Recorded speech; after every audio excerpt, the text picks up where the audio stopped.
Hi, my name is Firefighter Joey Rouzan with College Park Fire Rescue. Did you know that heart disease is the #1 killer in the United States? Each year, almost 330,000 Americans die from heart disease. Half of these will die suddenly outside of the hospital because their heart just stops beating. The most common cause of death from a heart attack in adults is disturbance in the electrical rhythm of the heart called ventricular fibrillation. Ventricular fibrillation can be treated, but it requires applying an electrical shock to the chest called defibrillation. If a defibrillator is not readily available, brain death will occur in less than 10 minutes. One way of buying time until a defibrillator becomes available is to provide artificial breathing and circulation by performing cardiopulmonary resuscitation or CPR. The earlier you give CPR to a person in cardiopulmonary arrest, no breathing, no heartbeat, the greater the chance of a successful resuscitation. By performing CPR, you keep oxygenated blood flowing to the heart and brain until a defibrillator becomes available. Because up to 80% of all cardiac arrests occur in the home, you're most likely to perform CPR on a family member or a loved one. CPR is one link in what the American Heart Association calls the chain of survival. The chain of survival is a series of actions that, when performed in sequence, will give a person having a heart attack the greatest chance of survival.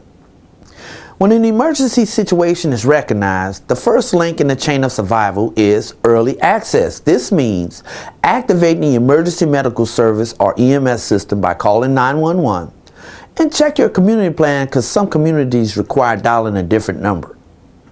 The next link in the chain of survival is to perform CPR until a defibrillator becomes available. In some areas of the country, simple computerized machines known as automated external defibrillators or AEDs may be available for use by the public or first person on the scene. If these machines are available and used properly, then early defibrillation becomes the next link in the chain of survival.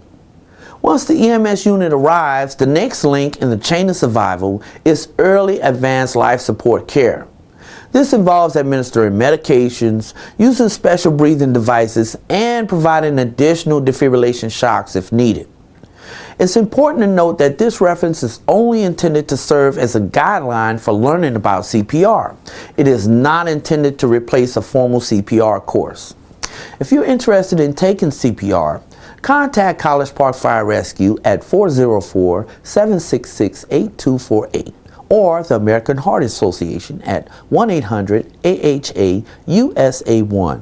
Or you can also call the Red Cross as well by phoning your local chapter.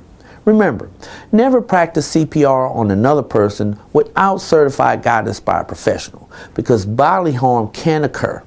Again, my name is Firefighter Rouzan, and this has been a public service announcement from the College Park Fire Rescue.